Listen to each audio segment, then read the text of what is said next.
ॐ अज्ञानतिमिरन्धस्य ज्ञानाञ्जनशलाकया चक्षुरुन्मिलितं येन तस्मै श्रीगुरुवे नमः।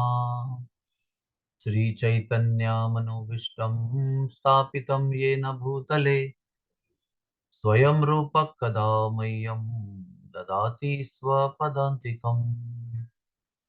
श्रीकृष्ण चैतन्य प्रभु नित्यानंद श्री अद्वैत गदाधर श्रीवासदि गौर भक्त वृंद।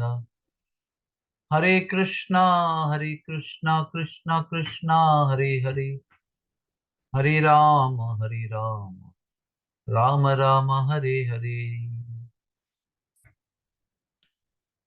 हम नेत्रों के विषय में चर्चा कर रहे थे। इंद्रियों के बीच में सबसे भटकाने वाले या टिकाने वाले या बसाने वाले जो इंद्रिय हैं वो नेत्र हैं। और कैसे नेत्र हमें अलग अलग विषयों पर घसीट सकते हैं और हमारे पतन का कारण बन सकते हैं। तो उसी स्थिति में सकारात्मक दृष्टि से नेत्रों का उपयोग अगर देखा जाए तो नेत्र ऐसे शक्तिशाली इंद्रिय हैं कि अगर हमारी चेतना सही जगह पर रही तो हम नेत्रों के माध्यम से हर वस्तु में भगवान का दर्शन कर सकते हैं। मयि पश्यति सर्वस्व सर्वस्य,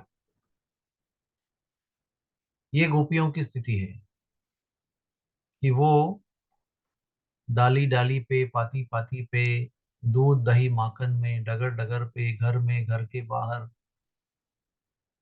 जमुना किनारे, मार्ग पर आने जाने वाले व्यक्तियों के बीच, सब में शाम को देखते हैं। क्योंकि शाम उनके हृदय में और नेत्रों में बसे हुए हैं। इसलिए श्याम सुंदर जी का दर्शन वो जहां भी देखते हैं वहां होते रहता है। ये परमोच्च स्थिति है और वैसे तो बहुत कठिन स्थिति है, लेकिन नामुमकिन नहीं है। हमारे संप्रदाय में हमारे जो विचार हैं वो कहते हैं कि जब हम भगवान के मूर्ति में भगवान देखते हैं तो उस व्यक्ति को कनिष्ठ अधिकारी कहते हैं। इसका अर्थ यह हुआ कि हमें जब भगवान दिखते हैं मंदिर में, जब हम मंदिर में जाते हैं, विग्रहों का दर्शन करते हैं, तो हमें उन विग्रहों में भगवान को देखना है। उन्हें पत्थर रूप या लकड़ी रूप में नहीं देखना है। उसको नारकीय बुद्धि कहते हैं। तो सबसे पहले कनिष्ठ अधिकारी की स्थिति में हम देखते हैं कि भगवान के विग्रह में भगवान है।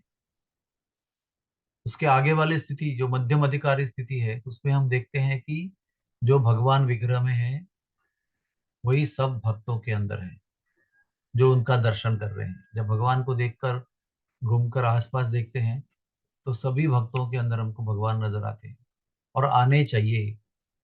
यह अभ्यास का विषय है, साधना का विषय है। और उसके ऊपर की स्थिति यह है, इसको उत्तम अधिकारी कहते हैं, जो भगवान को भगवान के विग्रह में दर्शन करते हैं। भगवान का दर्शन सब भक्तों के अंदर करते हैं और साथ साथ जो भक्त नहीं है, जो साधना नहीं कर रहे हैं, उनके अंदर भी भगवान को देखते हैं और चराचर में भी भगवान को देखते हैं। कण कण में भगवान देखते हैं, दो कणों के बीच में भी भगवान को देखते हैं। ये उत्तम अधिकारी की स्थिति है। तो ऐसी स्थिति प्राप्त होने के पश्चात फिर कुछ बुरा नजर में आएगा तो भी बुरा दिखाई नहीं पड़ेगा, क्योंकि हृदय में और नजरों में श्याम सुंदर जी बसे हुए हैं। तो बुरा अच्छा कुछ होता ही नहीं है, सब कुछ श्री कृष्ण ही होता है। और ये हमारे जीवन का उद्देश्य है। आज की स्थिति में ये शायद हमें मुमकिन नहीं होगा, अशक्य प्राय दिखाई पड़ता होगा। लेकिन क्या हमारे अंदर ऐसी दृष्टि प्राप्त करने की इच्छा है क्या? ये पहले प्रश्न हमको पूछना चाहिए। Do we want it? क्या हम चाहते हैं कि ऐसी नजर हमारी बने कि जिस नजर से जहां भी देखें, किसी भी ओर देखें, तो श्याम सुंदर ही दिखाई पड़े? तो पहले हमको संकल्प करना पड़ेगा। कि हमें ऐसे देखना है। उस संकल्प करने के बाद में प्रयास करना पड़ेगा, भगवान के विग्रह से शुरुआत करनी पड़ेगी, फिर भक्तों को देखकर अभ्यास करना पड़ेगा। ये स्थिति जो है, ये बहुत ही आनंददायी स्थिति है।